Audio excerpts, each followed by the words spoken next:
They say the truth will set you free. But what if the truth is hidden in plain sight, buried beneath layers of digital deception? What if the person you trust most is living a secret life online, a life that threatens to unravel everything you thought was real? This isn't just a story about infidelity. It's about the chilling reality of our digital footprints, the silent whispers of betrayal in the vast, interconnected world. Just wait until you see what I uncovered. My name is John. For 15 years, I've been a cybersecurity expert, a digital detective, navigating the intricate labyrinths of the internet, protecting secrets, and exposing vulnerabilities. My world is built on logic, on data, on the undeniable patterns that emerge from the chaos of the digital realm. My marriage to Lisa was, I believed, just as solid, just as predictable. She was a vibrant, passionate woman, dedicated to her work at a highly ethical nonprofit, her life seemingly an open book. We had built a comfortable life, a shared future, a sanctuary of trust. I prided myself on my ability to read people, to detect the subtle tells of deception, both online and off. I believed in the transparency of our relationship, the unspoken understanding that we had no secrets from each other. I was the man who could see through the digital smoke and mirrors, the one who understood the hidden language of the internet. Until the day the patterns shifted, not in a client's network, but in my own home. Until the day the digital clues began to point to a truth I desperately wanted to ignore, a truth that threatened to shatter the very foundation of my meticulously constructed world. It started subtly, like a faint, almost imperceptible glitch in a perfectly running system. Lisa, usually so present, so engaged, began to drift.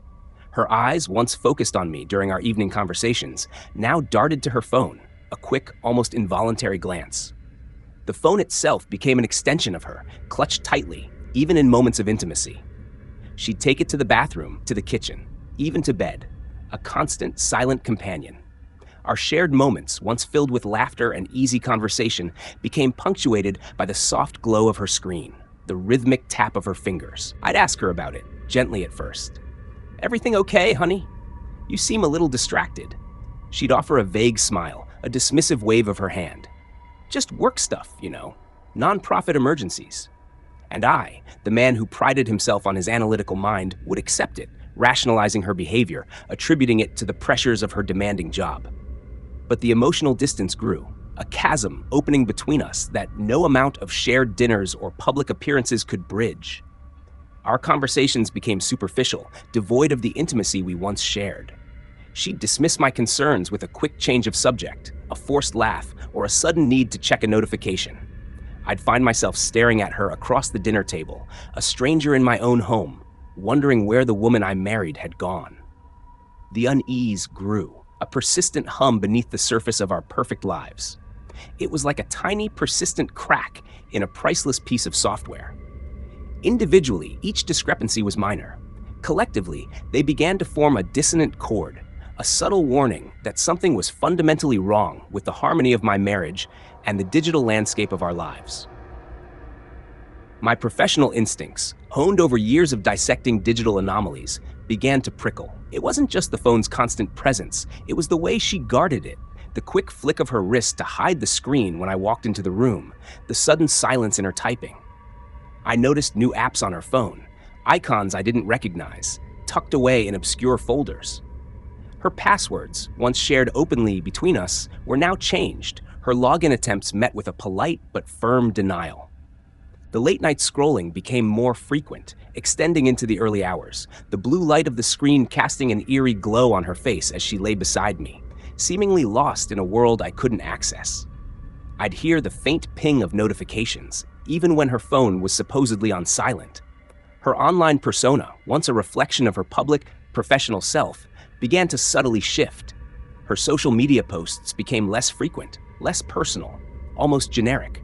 It was as if she was actively trying to erase her digital footprint to become invisible to those who knew her. But for a cybersecurity expert, invisibility is often the loudest signal. It's the digital equivalent of a sudden, unexplained silence in a crowded room. I noticed a new, secretive online persona emerging, a ghost in the machine, interacting with accounts I didn't recognize, engaging in conversations that felt clandestine. My mind, trained to detect patterns, to identify anomalies, began to piece together a disturbing picture. The digital clues were subtle, almost imperceptible to the untrained eye, but to me, they screamed. They were the breadcrumbs of a hidden life, a secret world she was building, one pixel at a time, outside the confines of our marriage. And the more I observed, the more I realized that this wasn't just about a casual distraction. This was about a deliberate, calculated act of digital deception. My gut screamed, but the ingrained trust, the years of shared history, fought back. To suspect Lisa, my wife, the woman I had vowed to spend my life with, felt like a betrayal of my own vows. To invade her privacy, to snoop through her digital life, felt like a violation of the very principles I held dear, both personally and professionally. I'd lie awake at night, replaying her evasive answers, searching for a flicker of insincerity in her eyes, a hint of deceit in her forced smiles. Each time, I'd rationalize it away. She was stressed. I was stressed. We were just navigating the complexities of a long-term marriage in a demanding world. The self-doubt was a suffocating blanket. Was I becoming one of those paranoid husbands, consumed by baseless jealousy, projecting my own insecurities onto a perfect relationship? The thought disgusted me. I prided myself on my rationality, my objectivity, my ability to separate emotion from fact. This gnawing uncertainty felt like a weakness, a betrayal of my own character. I tried harder, planned surprise romantic getaways, suggested digital detox weekends, bought her thoughtful gifts. Each effort felt hollow, met with a distracted nod or a perfunctory kiss. The distance between us widened, an invisible firewall that I desperately tried to breach, unaware that the other side had already been compromised. The perfect marriage facade, once a source of comfort, now felt like a digital prison, trapping me in a reality I no longer recognized. The more I resisted the urge to snoop, the more the digital clues accumulated, a silent, relentless torrent of data pointing to an undeniable truth. And I knew, with a chilling certainty, that I couldn't ignore it any longer. My professional ethics warred with my personal anguish, but the need for truth, for clarity, began to outweigh everything else. As a cybersecurity expert, my entire career was built on the principles of privacy, data integrity, and ethical hacking. I was the one who protected systems from intrusion, who safeguarded sensitive information, who upheld the digital sanctity of individuals and organizations. The thought of using my skills to invade my wife's privacy, to bypass her digital defenses, was anathema to everything I believed in. It felt like a profound betrayal of my own code, a descent into the very darkness I fought against professionally.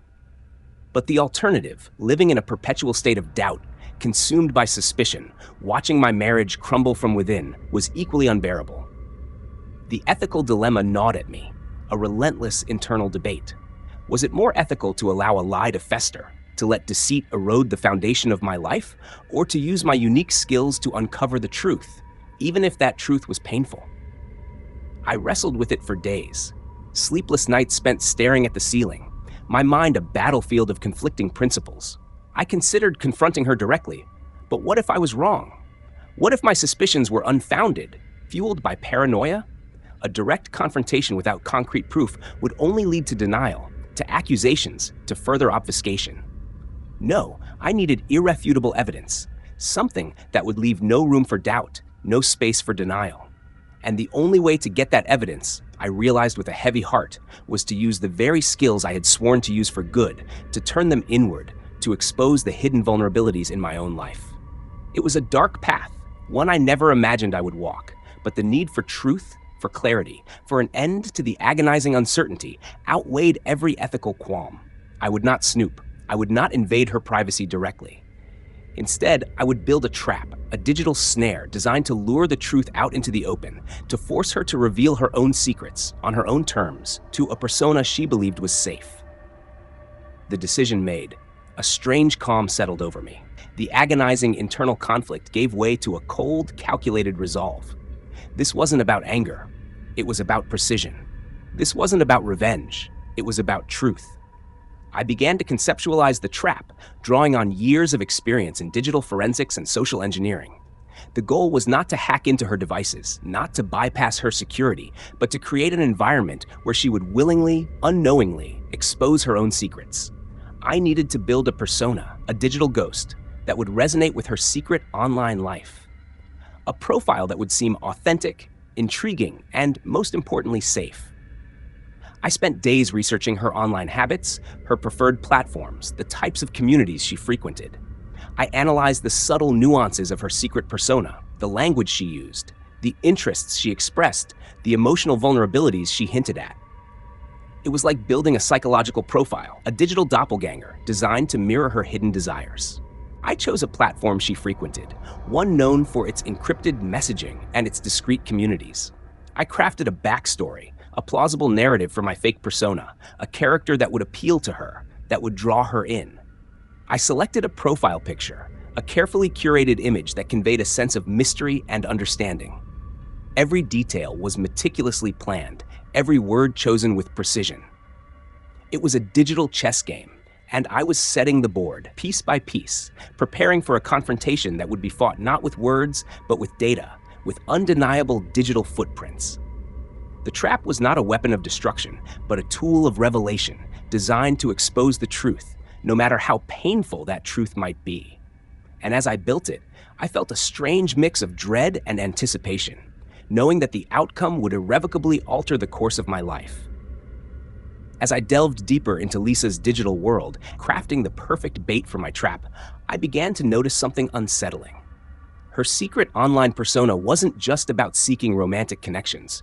There were subtle hints of other activities, other interests that seemed out of character. Encrypted messages with individuals who discussed topics far removed from casual flirtation. Mentions of projects and collaborations that seemed to hint at something more organized, more clandestine. A fleeting thought, a whisper of unease, suggested that this infidelity, this secret online life, wasn't just about personal gratification. There were subtle mentions of data, of access, of vulnerabilities in her hushed online conversations, all linked to her work at the nonprofit. It looked like Lisa's online persona and her infidelity were not just about personal indiscretion. They were a distraction, a brilliant, cruel smokescreen. While she was busy cultivating her secret online life, and I was consumed by her infidelity, a far more insidious plot was lurking beneath the surface. A plot to exploit her position at the highly ethical nonprofit for illicit gains. Or perhaps to gain access to sensitive data. The betrayal was a dagger. But these digital breadcrumbs, these brief, unsettling glimpses into a world beyond simple infidelity, felt like a poison, slowly seeping into the very core of my being. It hinted at a deeper, more insidious betrayal, a connection I couldn't yet grasp, but one that promised to unravel far more than just my marriage. This wasn't just about a broken heart. It was about a broken trust on a much grander, more manipulative, and potentially criminal scale. And I had only just scratched the surface of a digital conspiracy. The decision to act, to build the digital trap, was not born of malice, but of a desperate need for clarity. I was a man drowning in doubt, suffocated by suspicion, and the only way out was through the very digital labyrinth I had spent my career protecting. My ethical compass spun wildly, but the personal anguish outweighed the professional principles. I justified it to myself. I wasn't hacking. I wasn't invading her privacy directly. I was creating a controlled environment, a digital stage where she would, of her own free will, reveal her true self. It was a test, a painful experiment designed to confirm or deny my worst fears. The thought of being wrong, of discovering my suspicions were baseless, was almost as terrifying as the thought of being right. But the uncertainty was a slow poison, eroding my peace of mind, corrupting every interaction with Lisa. I needed to know. I needed the truth, no matter how devastating. And my skills, my unique understanding of the digital world, were the only tools I possessed to unearth it. This wasn't about revenge, not yet. It was about self-preservation, about reclaiming my sanity from the relentless whispers of doubt. The trap was not a weapon of destruction, but a tool of revelation, designed to expose the truth, no matter how painful that truth might be. And as I built it, I felt a strange mix of dread and anticipation, knowing that the outcome would irrevocably alter the course of my life. The trap was meticulously crafted, a digital mirror designed to reflect Lisa's secret online persona. I chose a platform she frequented, one known for its encrypted messaging and its discreet communities, a place where anonymity was prized. My fake profile was a masterpiece of social engineering, a carefully curated backstory, a plausible narrative, and a profile picture that conveyed a sense of mystery and understanding. I named my persona Echo, a subtle nod to the way her own digital whispers were about to be reflected back at her. I spent hours studying her online interactions, the subtle nuances of her secret persona, the language she used, the interests she expressed, the emotional vulnerabilities she hinted at. It was like building a psychological profile, a digital doppelganger designed to mirror her hidden desires. I crafted my initial messages with precision, subtle probes, innocuous comments that would resonate with her online interests. I used open-ended questions, inviting her to share more, to reveal herself. My goal was to establish trust, to create a safe space where she felt comfortable dropping her guard. I employed techniques I had used in cybersecurity simulations, building rapport, establishing credibility, slowly drawing her into my web. Every detail was meticulously planned, every word chosen with precision. It was a digital chess game, and I was setting the board, piece by piece, preparing for a confrontation that would be fought not with words, but with data, with undeniable digital footprints. The trap was not a weapon of destruction, but a tool of revelation, designed to expose the truth, no matter how painful that truth might be. And as I built it, I felt a strange mix of dread and anticipation, knowing that the outcome would irrevocably alter the course of my life. The lure was subtle, a slow, deliberate dance of digital intimacy. Echo became her confidant, the anonymous listener to her unspoken desires, her frustrations, her secret dreams. She responded to my messages with increasing frequency, her replies growing longer, more personal, more revealing.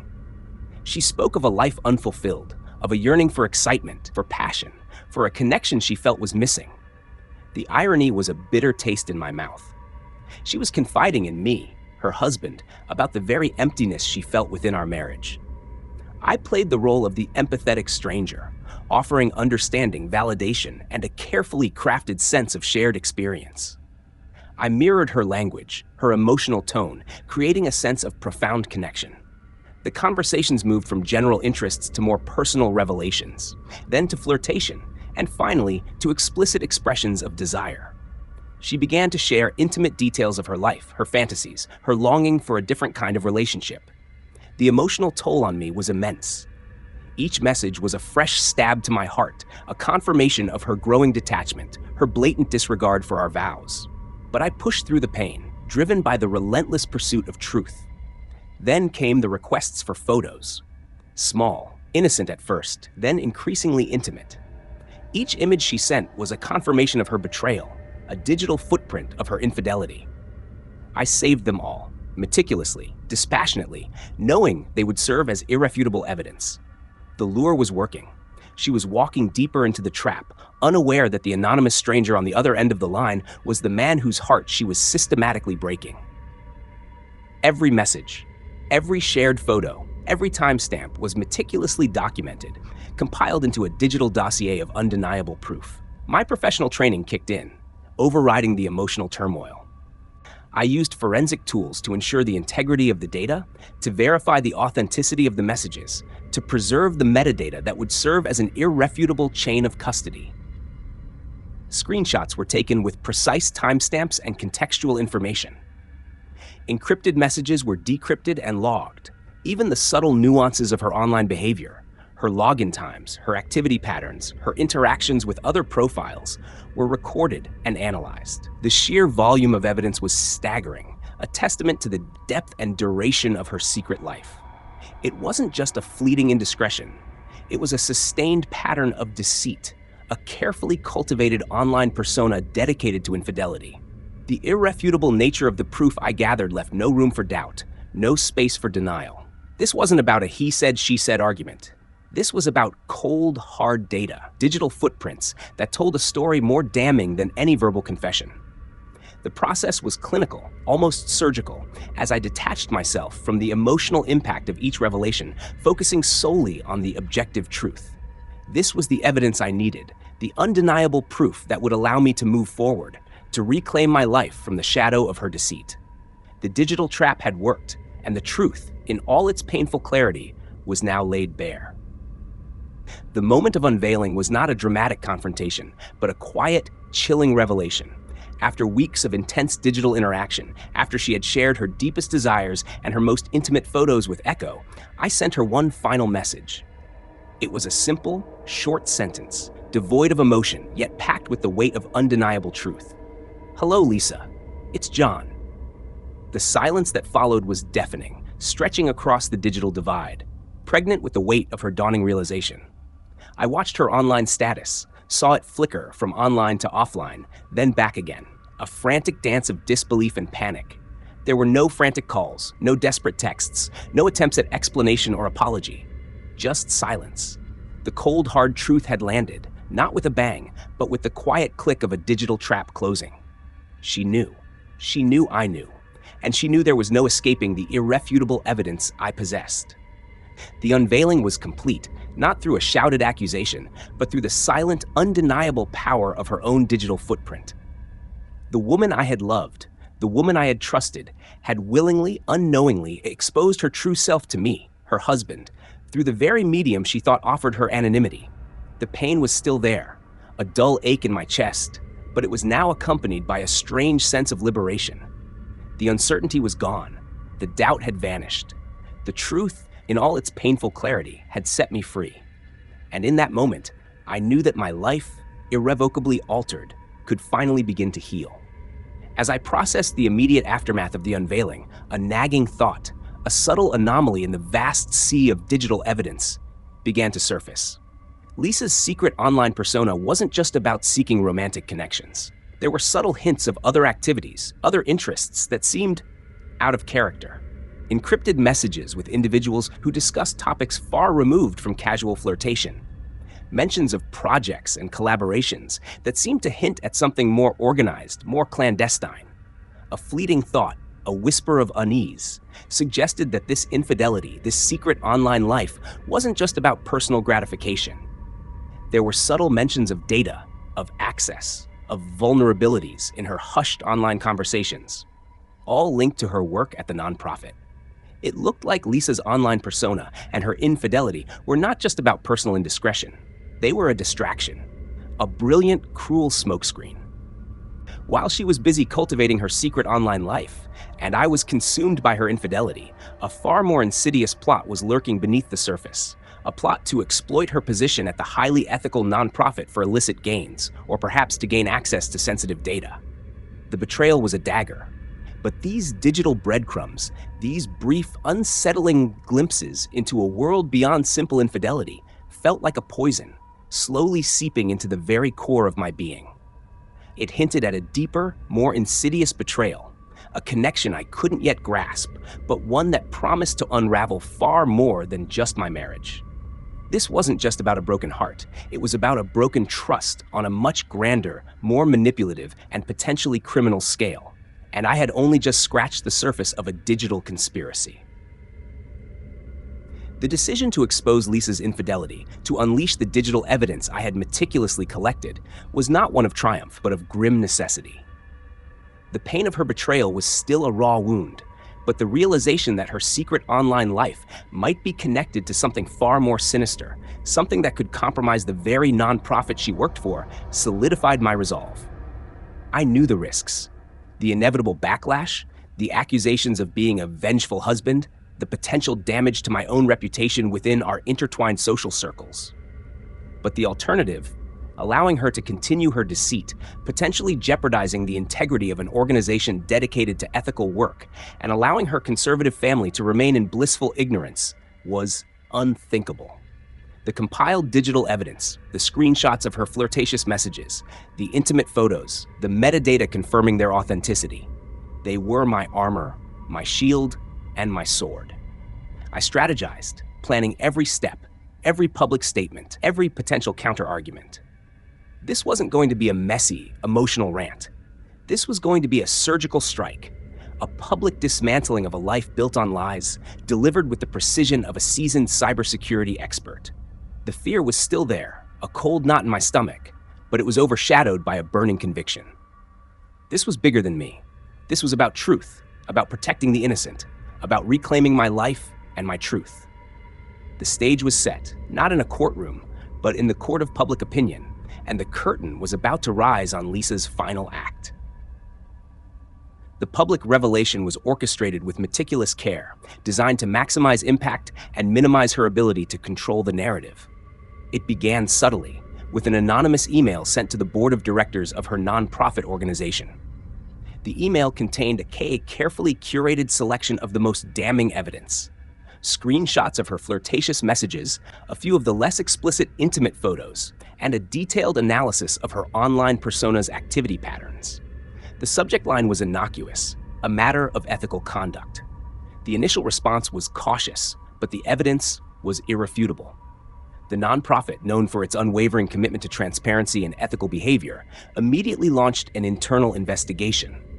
Simultaneously, a similar, equally anonymous package arrived at her conservative family's doorstep. This one contained a more direct, yet still carefully selected, array of evidence, focusing on the moral implications of her actions, the blatant disregard for their values. The impact was immediate and devastating. Her family, pillars of their community, were shattered. Their carefully constructed image of their daughter, their pride and joy, crumbled before their eyes.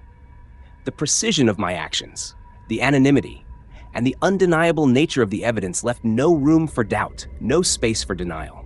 The digital footprints I had collected were now marching across her life, leaving a trail of undeniable truth. This wasn't just about exposing an affair. It was about exposing a double life, a carefully constructed facade that had been maintained at the expense of integrity and trust. The public, once enamored by her image, now recoiled in horror and disgust. The whispers in the digital realm had become a roar, and Lisa's carefully guarded secrets were now laid bare for all to witness. The fallout was immediate and catastrophic.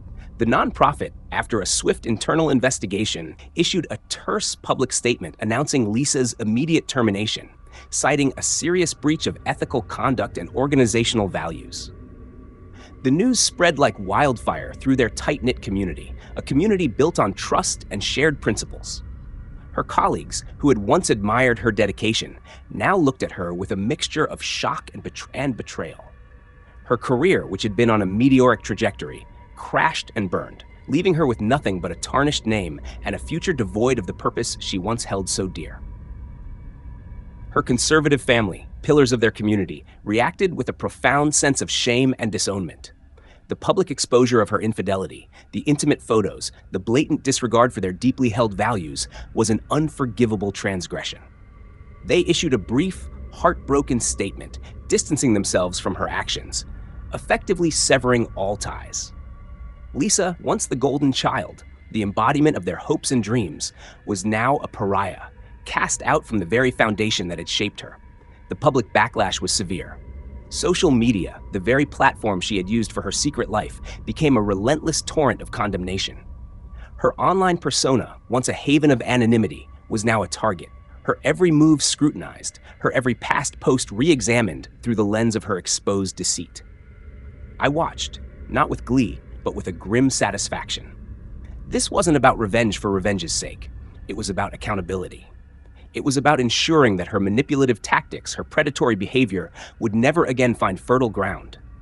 The public had spoken, and their verdict was clear: guilty.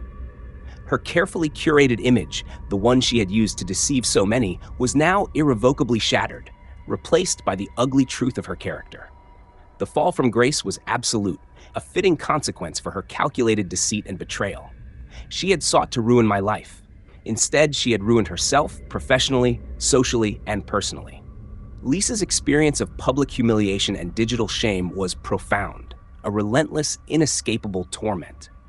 The viral spread of the evidence, the screenshots, the intimate photos, ensured that her betrayal was not just a fleeting news cycle, but a permanent stain on her digital footprint. Every search of her name yielded a torrent of articles, social media posts, and online discussions dissecting her actions, condemning her choices, and reveling in her downfall. The online condemnation was brutal, a faceless mob of judgment and outrage. Her once secret online persona, the one she had carefully cultivated for her illicit activities, was now exposed, its every interaction scrutinized, its every message dissected. The anonymity she had once enjoyed was stripped away, leaving her utterly exposed, vulnerable to the relentless gaze of the digital world. She became a cautionary tale, a symbol of unchecked digital deceit, her story a stark warning about the permanence of online actions. The isolation was profound. Friends, colleagues, even distant acquaintances distanced themselves, unwilling to be associated with her public disgrace. Her phone, once her constant companion, now became a source of dread, each notification a potential new wave of condemnation. She was trapped in a digital prison of her own making, haunted by the echoes of her past actions, unable to escape the relentless scrutiny of the online world. The digital shame was a constant companion, a shadow that followed her everywhere, a reminder of the life she had so carelessly destroyed. There was no escaping it, no hiding from the pervasive reach of the internet. Her digital footprint, once a tool for her secret life, had become her ultimate undoing, a permanent record of her betrayal, etched into the very fabric of the internet for all eternity. While Lisa faced public ruin, I quietly secured my assets and filed for divorce. My approach was methodical, dispassionate, a stark contrast to the emotional turmoil that had consumed me for months. I had already taken steps to protect my financial interests, transferring joint assets to secure accounts, consulting with my lawyer to ensure a swift and clean separation. The digital evidence I possessed was irrefutable, leaving her with no legal recourse, no leverage, no room for negotiation. The divorce proceedings were swift, almost clinical. There were no protracted battles, no messy public disputes. The evidence spoke for itself, and her legal team, faced with the undeniable truth, advised her to concede. I secured full control of our shared assets, ensuring that her reckless actions would not financially cripple me. My focus was on disentangling my life from hers, severing every tie that bound me to her deceit. I changed my routines, my social circles, even my digital presence, creating a new, unburdened existence. The quiet securing of my assets, the methodical filing for divorce, were not acts of vengeance, but acts of self-preservation. I was reclaiming my life, piece by painful piece, from the wreckage of her betrayal. The process was not without its emotional cost, but the clarity of purpose, the knowledge that I was acting with integrity and truth, provided a strange sense of peace. I was rebuilding my life, not on the ruins of hers, but on a foundation of honesty and self-respect. The digital trap had not only exposed her truth, but had also liberated me, allowing me to move forward, free from the deceit that had poisoned my life for so long. As the dust settled on Lisa's public downfall, and I began to rebuild my life, a subtle yet persistent anomaly in the digital evidence continued to nag at me. The online persona she had used for her infidelity, Shadow Lover, wasn't just a random creation. It was remarkably similar in its construction, its digital signature, to several other profiles I had encountered in my cybersecurity work. Profiles linked to a specific, highly sophisticated dark web forum known for its illicit data trading. A fleeting thought, a whisper of unease, suggested that Lisa's online persona and her infidelity weren't just about personal gratification. There were subtle mentions of data packets, of access codes, of vulnerabilities in her hushed online conversations, all linked to her work at the nonprofit. It looked like Lisa's online persona and her infidelity were not just about personal indiscretion. They were a distraction, a brilliant, cruel smokescreen. While she was busy cultivating her secret online life, and I was consumed by her infidelity, a far more insidious plot was lurking beneath the surface. A plot to exploit her position at the highly ethical nonprofit for illicit gains, or perhaps to gain access to sensitive data for the dark web market. The betrayal was a dagger, but these digital breadcrumbs, these brief, unsettling glimpses into a world beyond simple infidelity, felt like a poison, slowly seeping into the very core of my being. It hinted at a deeper, more insidious betrayal, a connection I couldn't yet grasp, but one that promised to unravel far more than just my marriage. This wasn't just about a broken heart. It was about a broken trust on a much grander, more manipulative, and potentially criminal scale. And I had only just scratched the surface of a digital conspiracy that threatened to compromise sensitive information and exploit vulnerable systems. The public exposure of Lisa's digital life, her immediate termination from the nonprofit, and her family's disownment sent shockwaves through her carefully constructed world. Her online persona, once a haven of anonymity, became a target, her every move scrutinized, her every past post re-examined through the lens of her exposed deceit. For me, the immediate aftermath was a complex tapestry of relief, vindication, and a profound sense of responsibility. The digital shame she faced was absolute, a relentless, inescapable torment. Her career, which had been on a meteoric trajectory, crashed and burned, leaving her with nothing but a tarnished name and a future devoid of the purpose she once held so dear. Her conservative family, pillars of their community, reacted with a profound sense of shame and disownment.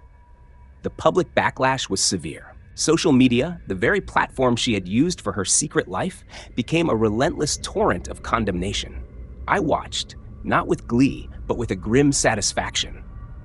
This wasn't about revenge for revenge's sake. It was about accountability. It was about ensuring that her manipulative tactics, her predatory behavior, would never again find fertile ground.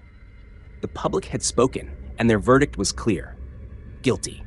Her carefully curated image, the one she had used to deceive so many, was now irrevocably shattered, replaced by the ugly truth of her character.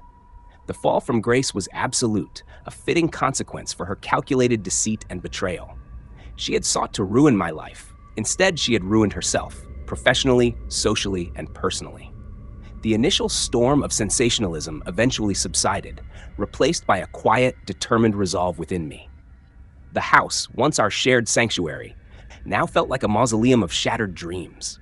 I sold it, eager to shed every last vestige of a past that had become a lie. The process was painful, a constant excavation of emotional debris, but each step forward, no matter how small, felt like a victory. I was shedding the old skin, preparing for a new beginning, a new chapter built on authenticity and truth. The public exposure was a crucial first step, a necessary act of personal justice, but the true work of rebuilding, of healing, had just begun. And this time, I was building on a foundation of genuine connection, not hidden agendas. Healing, I discovered, was not a linear path. It was a winding road with unexpected detours into grief, anger, and profound sadness. The emotional scars of betrayal ran deep, but I was determined not to let them define my future. I sought professional help, engaging with a therapist who guided me through the labyrinth of shattered trust and emotional trauma. It was a difficult, often painful process, but essential for true recovery. I reconnected with old friends, those who had stood by me, offering unwavering support without judgment. I rediscovered passions I had long neglected, finding solace in long walks in nature, the quiet contemplation of art, and the challenge of learning a new skill. My story, once a private torment, became a beacon of hope for countless others trapped in similar webs of deceit. I used my newfound freedom to delve deeper into my cybersecurity work, focusing on ethical hacking and digital forensics, helping victims of online fraud and exploitation. My voice, once silenced by fear, now resonated with strength and purpose. I wasn't just rebuilding my life. I was building a new career, a new purpose, a new community dedicated to digital truth and liberation. The transformation was profound, not just for me, but for the countless individuals who found their own voices through mine. The digital footprint, once a source of my pain, had become the catalyst for my greatest personal triumph, a testament to the enduring power of integrity and the strength of the human spirit. I learned to trust my instincts again, to recognize the subtle signs of manipulation, and to value authenticity above all else. My journey was far from over, but I was no longer a victim. I was a survivor, a warrior, armed with the truth and a renewed sense of self-worth. The quiet securing of my assets, the methodical filing for divorce, were not acts of vengeance, but acts of self-preservation. I was reclaiming my life, piece by painful piece, from the wreckage of her betrayal. The process was not without its emotional cost, but the clarity of purpose, the knowledge that I was acting with integrity and truth, provided a strange sense of peace. I was rebuilding my life, not on the ruins of hers, but on a foundation of honesty and self-respect. The digital trap had not only exposed her truth, but had also liberated me, allowing me to move forward, free from the deceit that had poisoned my life for so long. As I immersed myself in my new role, helping victims navigate the treacherous waters of online fraud, the subtle anomaly I had glimpsed in Lisa's digital footprint began to resurface, not as a whisper, but as a chilling roar. The online persona she had used for her infidelity, Shadow Lover, was not just a random creation. It was a meticulously crafted digital identity, part of a vast, interconnected network of similar personas, all linked to a highly sophisticated dark web syndicate specializing in corporate espionage and data theft. My blood ran cold. This wasn't just about Lisa's infidelity or her personal deceit. This was a far grander, more insidious scheme, a global network of cybercriminals. And Lisa, I realized with a sickening lurch, was not just a participant. She was a key operative, a highly skilled social engineer. We uncovered a labyrinthine web of fake online profiles, meticulously crafted backstories, and sophisticated phishing campaigns, all designed to infiltrate high-value targets, corporations, government agencies, and even nonprofit organizations with access to sensitive data. The intimate photos she had shared, the flirtatious messages, the emotional vulnerabilities she had exposed, they were not just about personal gratification. They were a calculated tactic, a brilliant, cruel smokescreen to gain trust, to extract information, to exploit human weaknesses for illicit gains. The nonprofit she worked for, with its vast network of donors and its access to sensitive humanitarian data, was not just a cover, it was a target. The depth of their depravity was staggering, far beyond a simple affair or personal betrayal. This wasn't just about a broken heart. It was about a broken trust on a much grander, more manipulative, and potentially criminal scale. And I had only just scratched the surface of a global cybercrime conspiracy that threatened to destabilize economies and compromise national security. Lisa, I now understood, was not just a cheating wife. She was a digital predator, a highly skilled operative in a global network of cybercriminals. And her infidelity was merely a tool in her arsenal. Suddenly, every seemingly innocuous detail, every fleeting moment of unease, coalesced into a terrifyingly clear picture. Lisa's unusual attachment to her phone, her secretive online persona, her sudden changes in passwords, not just signs of infidelity, but the meticulous operational security of a seasoned cybercriminal. The new apps on her phone, the obscure folders, not just personal interests, but specialized tools for encrypted communication and data exfiltration. The subtle mentions of data, of access, of vulnerabilities in her hushed online conversations. Not just casual banter, but coded language for illicit operations. The hints I had dismissed as mere red flags of infidelity were in fact breadcrumbs leading to a vast criminal enterprise, a global network of corporate espionage and data theft. The dark web syndicate, with its impenetrable anonymity and its highly skilled operatives, was the key. It was the nexus where personal betrayal blurred with the darkest corners of the digital underworld.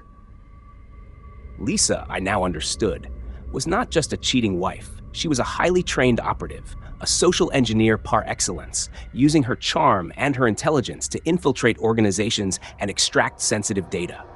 She had used her impeccable reputation at the nonprofit, her seemingly altruistic motives, and even the emotional vulnerabilities of her targets as a shield for her illicit gains. She had played me, her family, and countless others like puppets on a string, all for the ultimate prize: vast sums of illicit data and unchecked power in the digital realm. My initial triumph over her felt hollow, replaced by a cold, simmering rage at the audacity of this global scheme, its manipulative genius. They hadn't just cheated me, they had used me, exploited my trust, and turned my life into a stage for their criminal enterprise. But now, I had the knowledge. I had the true blueprint of their systemic deception. And this time, my retribution would be far more devastating, far more permanent. The game wasn't over.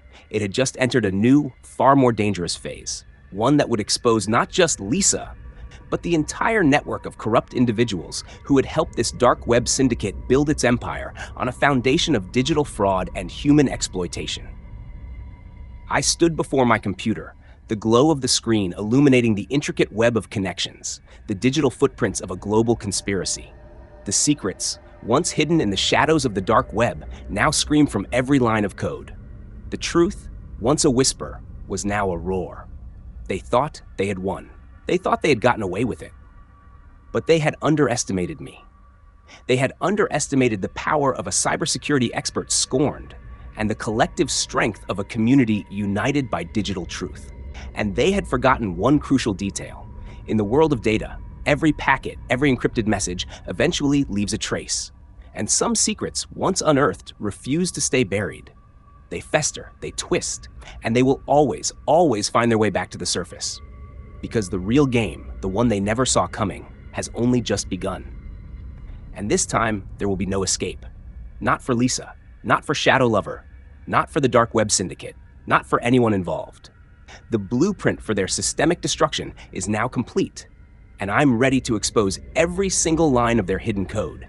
Are you ready to see what happens when the digital underworld reveals its darkest secrets?